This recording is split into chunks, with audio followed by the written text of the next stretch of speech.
ये मेरी लाइफ के सबसे भयंकर तूफानों में से एक के दौरान हुआ। मैं उस रात देर तक काम कर रहा था। घर जाने से पहले एक और उबर ईट्स डिलीवरी लेने की कोशिश कर रहा था। ऐप ने मुझे पेंसिल्वेनिया के पास बने गांव की एक पिछली सड़क पर भेज दिया। कोई स्ट्रीट लाइट नहीं, बहुत मुश्किल से कोई सिग्नल, बस मीलों तक फैला हुआ रोड़ी पत्थर और किनारों पर पंजे मारते घने पेड़। टेढ़ी बारिश गिरने लगी और गड़गड़ाहट इतनी तेज थी कि ऐसा लग रहा था जैसे मेरी हड्डियां हिल रही। वाइपर पूरी तरह चालू होने के बावजूद मैं विंडशील्ड के पार मुश्किल से देख पा रहा था।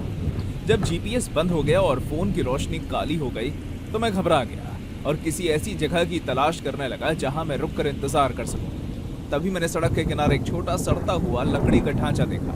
ये एक शेड जैसा था, शायद एक खलिहान। मुझे कोई परवाह नहीं थी, मैं उसके बगल में रुक गया, इंजन बंद कर दिया और तूफान में मीलों तक उस इकलौती सूखी जगह की तरफ भागा।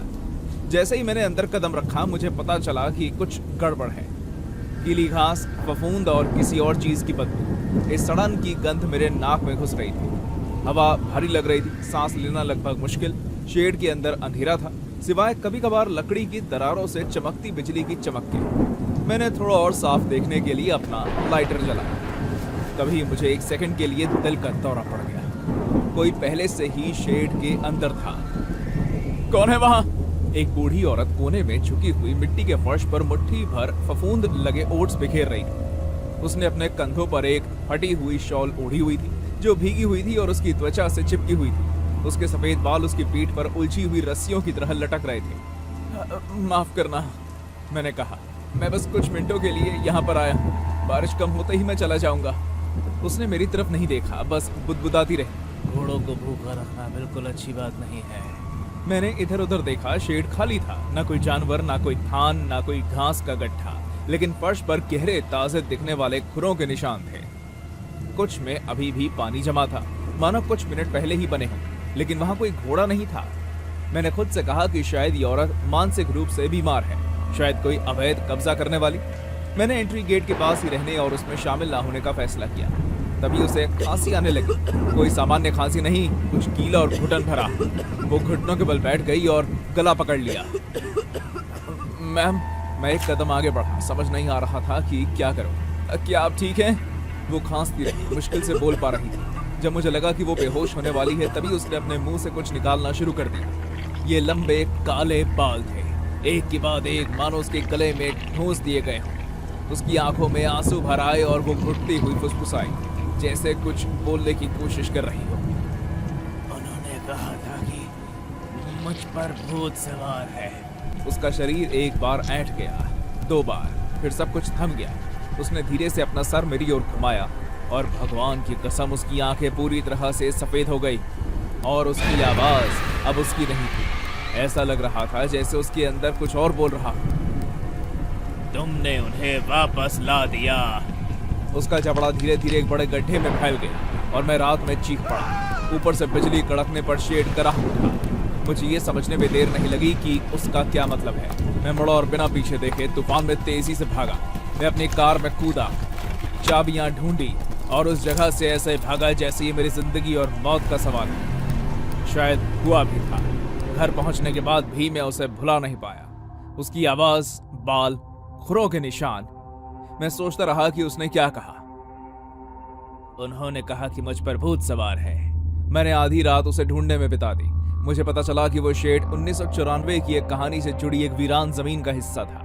वहां एक महिला रहती थी, जवान, स्किज़ोफ्रेनिया से पीड़ित। उसे अलग अलग आवाजें सुनाई देती थी और वो खुद को नुकसान पहुंचाती थी। उसके परिवार को डॉक्टरों पर भरोसा नहीं था। उसके बजाय उन्होंने भूत भगाने के लिए कुछ पुजारियों को बुलाया। बात हाथ से निकल गई। उन्होंने उसे एक लकड़ी के खंबे से बांध दिया और बाइबल से पीटा, उसे भूखा रखा और उसे तब तक पवित्र जल पिलाया जब तक उसका गला न घुट जाए। उन्होंने कहा कि उस पर भूत सवार है। 3 दिन बाद उसकी मौत हो गई, चोटों से भरी, टूटी हुई और बुरी हालत में। पुलिस की जांच से तस्वीरें भी देखी जा सकती थी। उनमें से एक में उसका शव दिखाई दिया। उसका चेहरा फफूंद लगे ओट से सना हुआ था। उसके बाद किसी ने उस जगह को छुआ तक नहीं। स्थानीय लोगों का कहना था कि उसकी आत्मा भी घोड़ों को खाना खिलाती है। कभी कभी अगर आप काफी पास जाते हैं तो आपको शेड के चारों ओर खुरों के निशान दिखाई देते हैं, लेकिन आपको असली घोड़े कभी नहीं दिखते। उन्होंने कहा कि जो कोई भी उसे ये कहते सुनता है, घोड़े भूखे हैं, वो भी आखिरकार उनकी आवाज सुनने लगता है। उस लाइन ने मेरा रोंगटे खड़े कर दिए, क्योंकि उसने इसे सिर्फ एक बार नहीं कहा था। उस रात जब भी मैंने सोने की कोशिश की तो हर बार जब बाहर बिजली कड़कती तो कसम से मुझे अपने ड्राइववे से एक धीमी सी टक टक टक की आवाज आती। अगले दिन मैं अपनी कार देखने गया। वहां कीचड़ से सने खुरों के निशान थे हुड पर। मैंने एक हफ्ते के अंदर अपार्टमेंट बदल लिया, कार फेंक दी, नंबर बदल दिए। अब मैं उबर ईट्स नहीं चलाता, लेकिन कभी कभी जब बारिश होती है, सचमुच तेज बारिश होती है, तो मैं रात में जाग जाता हूँ और ओट्स की गंध महसूस करता हूँ। गीले सड़े हुए ओट्स की, और हल्की, बस हल्की सी मुझे उनकी आवाज सुनाई देती है। टक टक। वो काल्पनिक घोड़ों को खाना नहीं खिला रही थी, वो उन्हें भूख से मरने से बचा रही थी। मैं गुजारा करने के लिए उबर ईट्स के लिए गाड़ी चलाता हूँ। ज्यादातर डिलीवरी बोरिंग होती है, गाड़ी चलाना, सामान छोड़ना, मुस्कुराना। लेकिन गुरुवार की उस रात शहर के बीचों बीच जो हुआ उसने मुझे हमेशा के लिए बदल दिया। ये किसी भी आम डिलीवरी की तरह ही शुरू हुआ। शहर के किनारे एक टूटी फूटी बिल्डिंग में बने अपार्टमेंट में डबल चीज बर्गर मील की डिलीवरी करनी थी। ये ऐसी जगह थी जिसकी दीवारें नम थी और वॉलपेपर उखड़ रहे थे। जैसे ही मैं पतली सीढ़ियों से ऊपर गया, मेरी गर्दन के पीछे के रोंगटे खड़े हो गए। उस सन्नाटे में कुछ तो गड़बड़ थी। फिर भी मैंने दरवाजा खटखटाया। जिस आदमी ने दरवाजा खोला वो मुश्किल से 1 इंच ही खुला। मुझे उसके चेहरे का बस एक हिस्सा ही दिखाई दिया। पतली फीकी त्वचा जो नुकीले गालों पर कसी हुई दानों से भरी हुई थी। उसकी भौवें नहीं थी और सर बहुत बड़ा था जिस पर गंजापन था। वो बार बार पलके झपका रहा था और उसकी आंखें उदास थी। आपका ऑर्डर सर। उसने मेरे हाथ से बैग छीन लिया और कुछ देखने के लिए अंदर ले लिया। फिर उसने खाली चेहरे से मेरी तरफ देखा और फुसफुसाया, तुम सॉस भूल गए। मैंने रसीद देखी, उसमें एक्स्ट्रा सॉस का कोई जिक्र नहीं था। माफ करना, मैं अपनी कार जल्दी से चेक करता हूँ, शायद गिर गई होगी। उसने कोई जवाब नहीं दिया, बस दरवाजा मेरे चेहरे पर पटक दिया। मैं मुड़ा और हॉलवे में चलने लगा। तभी मुझे अपने पीठ के निचले हिस्से में एक झटका सा लगा। सब कुछ काला हो गया। मैं बाथ टब में उठा। जैसे ही मैंने हिलने की कोशिश की, ठंडे चीनी मिट्टी के बर्तन मेरी त्वचा से टकराए। मेरे पैर जिप से बंधे हुए थे, कलाइयां सामने बंधी हुई थी। कमरे में केमिकल और मेटल की बदबू आ रही थी। मेरा चेहरा चिपचिपा लग रहा था, मानो उस पर कुछ लगा हुआ हो। जब मैंने टब के ऊपर लगे शीशे में देखा तो मैं लगभग चीख पड़ा। किसी ने मेरे चेहरे पर सॉस लगा दी थी, जैसे जंग में जाने से पहले लेप लगाया जाता है। ये केचप, सरसों और किसी और चीज का मिक्स था। मैं घबरा गया क्योंकि ये सब मुझे मेरी मौत के बारे में इशारा दे रहा था। हेलो, कोई है यहाँ? क्या हो रहा है यहाँ पर? मेरी चीखें दूर से आती गुनगुनाहट से रुक गई। ये धुन भी बेसुरी थी। अचानक बाथरूम का दरवाजा चरमरा कर खुला और वो आदमी वहां खड़ा हुआ था। उसके एक हाथ में बड़ा सा रसोई का चाकू और दूसरे हाथ में जंग लगा हुआ मांस काटने वाला चाकू था। उसने प्लास्टिक का एप्रन पहना हुआ था और उसके चेहरे पर वही खालीपन था। चाकुओं को आपस में रगड़कर आकार देते हुए उसने मुझसे बोला, उठो और खुश हो जाओ। हल्की आंच पर पकना है या कच्चा, तुम तय करो। उसने चाकू टब के पास एक तौलिए पर रखे और पास के काउंटर पर चला गया, जहां मैंने सफाई का सामान देखा। काउंटर पर ड्रेन क्लीनर, ब्लीच और अमोनिया की बोतलें पहले से ही रखी हुई थी। मेरे दिमाग दौड़ने लगा, क्या वो मुझे खा जाएगा? वो अपनी स्पीड में बातें करते हुए, गुनगुनाते और बुदबुदाते हुए बोलता रहा। उसने जो भी कहा उसका कोई मतलब नहीं था, क्योंकि एक बार उसने लोगों के बारे में कहा था कि वो हमेशा खाना जल्दी जल्दी खाते हैं, स्वाद की कद्र नहीं करते। और अगले ही पल वो अपनी माँ के बारे में बड़बड़ाने लगा कि कैसे वो उसे ठंडा खाना खिलाती थी। मैं कब से इस पल के सपने देख रहा था, ताजा मांस इकट्ठा करना और फिर उसका स्वाद लेने का एहसास। अब चीजें ठीक करने का समय आ चुका है। ऐसा बोलते हुए उसकी लार टपक रही थी। मेरे मन में मेरी अंतरात्मा फुसफुसा रही थी, बाहर निकलो वरना वो तुम्हें मार डालेगा। मैं हिला, धीरे धीरे जिप टाई की जांच कर रहा था। मेरा बायां पैर थोड़ा ढीला था, लेकिन अपने हाथों को आजाद किए बिना मैं कुछ नहीं कर सकता था। अचानक मेरी नजर एसिड ड्रेन क्लीनर पर पड़ी। उस पर मोटे लाल अक्षरों में बहुत ही साफ लिखा था, काश मैं उसे छू पाता। वो मेरे चेहरे को देखने के लिए झुक गया। तुम्हारी त्वचा तो बहुत अच्छी है, तुम्हारी त्वचा ओवन में बहुत अच्छी तरह से कुरकुरी हो जाएगी। मुझे लगा कि ये मेरा आखिरी मौका है। मैंने बनावटी सिसकियां ली और उसकी तरफ झुक गया, जैसे मैं टूट रहा हूं। और फिर मैंने कहा, प्लीज मुझे जाने दो, तुम ये नहीं करना चाहते। वो मेरे बगल में दुबक गया, उस पल का मजा ले रहा था। उसके कंधे कांप रहे थे और वो चुपचाप हंस रहा था, लेकिन उसे जरा भी अंदाजा नहीं था कि मैं आगे क्या करने वाला हूं। मैंने अपने पैरों को जिप टाई से आजाद किया और उस आदमी की छाती पर लात मारी। वो लड़खड़ा कर पीछे हट गया, बस इतना ही। मैं करवट लेकर लेट गया। दीवार का सहारा लेकर उठा और अपने बंधे हुए हाथों से बोतल पकड़ ली। पूरी ताकत से मैंने अपने मुंह से ढक्कन घुमाया। तेजाब से मेरे होंठ जल गए, लेकिन मुझे कोई परवाह नहीं थी। तुम ये क्या कर रहे हो? तुम बाहर नहीं निकल सकते। वो चाकू पकड़े मुझ पर झपटने ही वाला था कि मैंने उसके चेहरे पर ड्रेन क्लीनर छिड़क दिया। उसका मुंह जल गया। ये जल रहा है, ये जल रहा है। चीख ऐसी थी जैसे मैंने पहले कभी नहीं सुनी थी। उसने अपनी आंखें नोची और चाकू गिरा दिया। जब मैंने देखा कि उसके गाल पर छाले पड़ रहे थे तो मैं घुटनों के बल बैठ गया और टाइल वाले फर्श पर फिसल गया। मैं टब से भाग निकला। मैं वहां से भागने ही वाला था कि उसने मुझे कंधे से पकड़ लिया और अपनी तरफ घुमा लिया। उसका आधा चेहरा पिघल गया था और उसकी हड्डियां नीचे से झांक रही थी, लेकिन दर्द के मारे वो मुझे पकड़ नहीं पा रहा था। मैंने मीट क्लीवर से अपने हाथ छुड़ाए और हॉलवे से नीचे भाग गया। सामान के दरवाजे पर 2 डेडबोल्ट थे, लेकिन सिर्फ एक ही बंद था। लड़खड़ाती उंगलियों के बावजूद मैं उसे खोलने में कामयाब रहा। मैं नंगे पांव सड़क पर भागा, पागलों की तरह हाथ हिलाते हुए। उस पार एक पेट्रोल पंप वाले ने मुझे देखा और भागकर बाहर आ गया।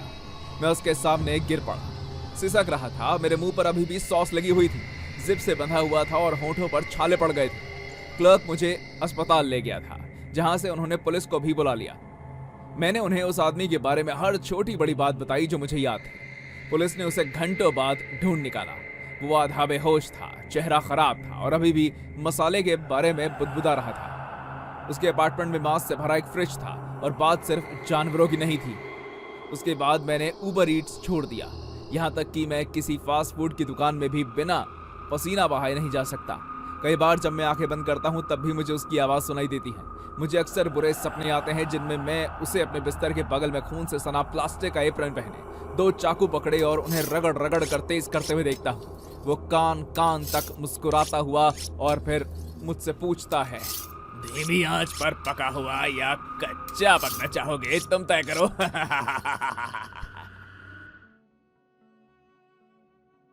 गुरुवार की रात बारिश वाली थी।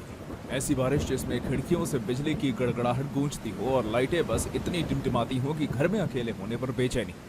मैं सालों से अकेली रह रही हूँ। मैं शहर से थोड़ी दूर एक बेडरूम वाले घर में रहती हूँ। मैंने अभी अभी रात का खाना तैयार किया ही था कि मुझे जानकारी मिली, आपका उबर ईट्स ड्राइवर आ रहा है। मुझे लगा कि शायद कोई गलती हो गई होगी या आसपास किसी ने गलत एड्रेस लिख दिया होगा। फिर भी मैंने दरवाज़ा बंद कर लिया और इंतज़ार करने लगी। मैंने सोचा कि मैं आराम से डिलीवरी लेने से मना कर दूंगी और ड्राइवर समझ जाएगा। 2 मिनट बाद एक कार आकर रुकी। वो एक पुरानी सफ़ेद सेडान थी, ना कि आम उबर ईट्स की गाड़ी। जो आदमी बाहर निकला वो डिलीवरी करने वाला बिल्कुल नहीं लग रहा था। उसने ना तो कोई ड्रेस पहनी थी और ना ही बैज। उसने भीगी हुई भूरी हुडी और घुटनों तक गंदी जीन्स पहनी हुई थी। लेकिन जब मैंने उसके हाथों पर ध्यान दिया तो मैंने पाया कि वो एक भूरे रंग का कागज का उबर ईट्स बैग लिए हुए था। उसने दरवाजे की घंटी बजाई। मैंने बिना किसी हिचकिचाहट के दरवाजा थोड़ा सा खोला। माफ करना, लेकिन मैंने कुछ ऑर्डर नहीं किया। मुझे लगता है कि आपने गलत घर चुना है। यह कोई यकीन है? उसने पूछा। उसकी मुस्कुराहट से मेरी रूह कांप उठी। इसकी पेमेंट हो चुकी है, मुझे बस अंदर आकर आपके लिए खाना लगाना है। नहीं शुक्रिया, मैंने जल्दी से दरवाजा बंद करते हुए कहा। मैंने उसे धीरे धीरे पीप होल से अपनी कार की ओर जाते देखा, लेकिन वो उसी वक्त वहां से नहीं गया। वो कार के पास खड़ा रहा, बारिश में मेरे घर को कम से कम 7 मिनट तक घूरता रहा और फिर गाड़ी चलाकर चला गया। राहत की सांस लेते हुए मैंने खुद से कहा कि मुझे हर चीज के बारे में ज्यादा सोचना बंद करना होगा। 2 घंटे बाद मैं अपने बिस्तर पर लेटी हुई अपने पसंदीदा यूट्यूबर आई एम रॉकर देख रही थी। तभी किचन में एक शीशा टूटने की आवाज हुई। मैंने सोचा कि मैं जांच करूं, लेकिन फौरन ही मुझे हॉलवे से कदमों की आहट सुनाई दी। मैंने दरवाजा बंद किया और सावधानी से अपने बेडरूम में वापस आ गई। मेरा दिल जोर जोर से धड़क रहा था। मैं बिस्तर के नीचे सरक गई, अपनी सांसों को शांत करने की कोशिश कर रही थी। कदमों की आहट भारी, गीली और धीमी थी। मैं कांप रही थी और सोच रही थी कि ये कौन हो सकता है। तभी मैंने मेरे घर में घुसाए आदमी को कम रोशनी वाले हॉलवे में खड़े होकर खुद से बात करते सुना। इसे खाना खिलाना है, इसे ठीक से खाना चाहिए। मैंने चाबी के छेद से झांका तो देखा कि उस उबर ईट्स का ड्राइवर था और उसके हाथ में अभी भी भूरे रंग का कागज का थैला था। घर में आने वाली हवा के हर झोंके के साथ हॉलवे की बत्ती टिमटिमा रही थी। वो मेरे दरवाजे से लगभग 10 फीट की दूरी पर खड़ा था, पूरी तरह भीगा हुआ। उसकी भीगी हुई हुडी उसके दुबले पतले शरीर से चिपकी हुई थी। उसका सर किसी पागल जानवर की तरह झुका हुआ था। भूरे रंग के कागज के थैले को ऐसे घूर रहा था जैसे वो जिंदा हो। फिर बिना कुछ कहे वो अंदर आ गया। उसने जो निकाला उसे देखकर मेरा मन खराब हो गया। वो एक मैला गहरा लाल धब्बा था, कुचले हुए मांस जैसा। उसमें सफीदे की तरह आंतड़ियां लटक रही थी, नसें, बालों के टुकड़े, शायद पूंछ। चाबी के छेद से भी उसकी बदबू आ रही थी। उसने उसे दोनों हाथों में धीरे से उठाया जैसे कोई तोहफा हो और फुसफुसाने लगा, उसे खाना चाहिए। फिर वो मेरे बेडरूम के दरवाजे की तरफ चलने लगा। उसके कदम धीमे लेकिन सोच समझ कर चल रहे थे, जिससे लकड़ी के फर्श पर चिपचिपी सी आवाजें आ रही थी। उसके हाथ से खून की धार लगातार टपक रही थी। जैसे जैसे वो पास आया, मैं उसे साफ देख पा रही थी। उलझे हुए बाल किसी मरे हुए जानवर, शायद बिल्ली जैसे किसी चीज से चिपके हुए थे। उसका चेहरा कुचला हुआ था। वो दरवाजे के बाहर रुका और फिर उस पर लात मारने लगा। दरवाजा जोर से कांप उठा। मेरी सांस रुक गई। मैं खुद को रोक नहीं पाई। मैंने कहा था ना तुम्हें खाना चाहिए। वो चीखा। उसकी आवाज किसी बच्चे के गुस्से की तरह फटी हुई थी। उसने मुट्ठियां पीटी, कुंडी खड़खड़ाई, चीखा, चिल्लाया। मैंने कांपते हाथों से अपना फोन उठाया और 911 डायल किया और घबराई हुई आवाज में फुसफुसाई, कोई मेरे घर में है। वो घुस आया है। वो मेरे कमरे में घुसने की कोशिश कर रहा है। वो मुझे दिमागी तौर पर ठीक नहीं लग रहा। अचानक एक जोरदार आवाज के साथ ताला खुल गया। दरवाजा इतनी जोर से खुला कि दीवार में गड्ढा हो गया और वो वहीं खड़ा था। उत्तेजना से उसकी आंखें बड़ी हो गई थी, दांत दागदार थे, सड़ा हुआ मांस अभी भी उसके हाथों में लगा हुआ था। मैंने भागने की कोशिश की लेकिन वो बहुत तेज था। उसने मेरे बाल पकड़े और मुझे इतनी जोर से पीछे की ओर खींचा कि मैं जमीन पर धड़ाम से गिर पड़ी। मैं चीखी और छटपटाई लेकिन वो मेरे ऊपर चढ़ गया और उस ठंडे खून से सने मांस को मेरे मुंह में ठूस दिया। उसका स्वाद सड़ा हुआ, उल्टी और बिल्ली के रुए जैसा था। मैं अपनी जीभ पर उसकी बनावट महसूस कर सकती थी। हड्डियां, उलझी हुई मूछें और कोई नुकीली चीज जो मेरे गाल के अंदर तक छुप गई। मैंने जमीन पर उल्टी कर दी। मेरा गला घुट रहा था और मैं हाफ रही थी। वो जन्मदिन की पार्टी में किसी बच्चे की तरह ताली बजा रहा था। उसने खा लिया, उसने खा लिया। मैं सिसक उठी और रोई और खून जमीन पर थूक दिया। वो मेरे बगल में घुटनों के बल बैठ गया। उसकी आंखें बड़ी बड़ी और कांच जैसी थी, अपनी ही दुनिया में खोई थी। उबर ईट्स ने मुझे निकाल दिया। वो बुदबुदाया, कहा कि मैं बहुत स्लो हूँ, कि मैं डिलीवरी पूरी नहीं कर पाता, इसलिए अब मैं खुद डिलीवरी करता हूँ।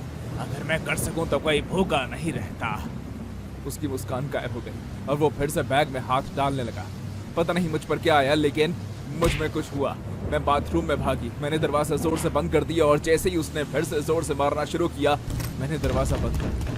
मुझे अंदर आने दो, तुमने खाना खत्म नहीं किया। वो चिल्लाया। मैं कर्लिंग आयरन को हथियार की तरह पकड़े हुए कोने में पीछे हट गई। पुलिस आ रही थी, उन्हें आना ही था। कुछ ही मिनटों में मुझे सायरन की आवाज सुनाई दी। उस आदमी ने भी उन्हें सुना होगा क्योंकि जबरदस्ती अंदर घुसने की आवाज बंद हो गई। जब पुलिस वालों ने आखिरकार सामने का दरवाजा तोड़ा और मुझे बाथरूम में कांपते हुए पाया, मैं सिसकते हुए उनकी बाहों में दौड़ गई। लेकिन वो आदमी जा चुका था। उसके होने के सिर्फ कीचड़ से सने पैरों के निशान थे जो टूटी हुई रसोई की खिड़की से आ रहे थे। वो पहले भी इसी खिड़की से अंदर आया था और कांच के टुकड़े फर्श पर बिखरे पड़े थे। रसोई के काउंटर पर वही भूरे रंग का कागज का थैला था। अंदर एक और चीज थी, एक मरे हुए चूहे का सड़ता हुआ शरीर, सड़क पर मारे गए जानवर की तरह मुड़ा हुआ, जिसकी पीठ में कांटे से वार किया गया था। मैं अब अकेली नहीं रहती। मैंने शहर बदल लिया और एक रूममेट के साथ रहती हूँ और तब भी मैं अपने बिस्तर के पास एक बैट रखकर सोती हूँ। जब भी दरवाजे पर दस्तक या खाने की डिलीवरी की जानकारी की घंटी सुनाई देती है, मैं जम सी जाती हूँ।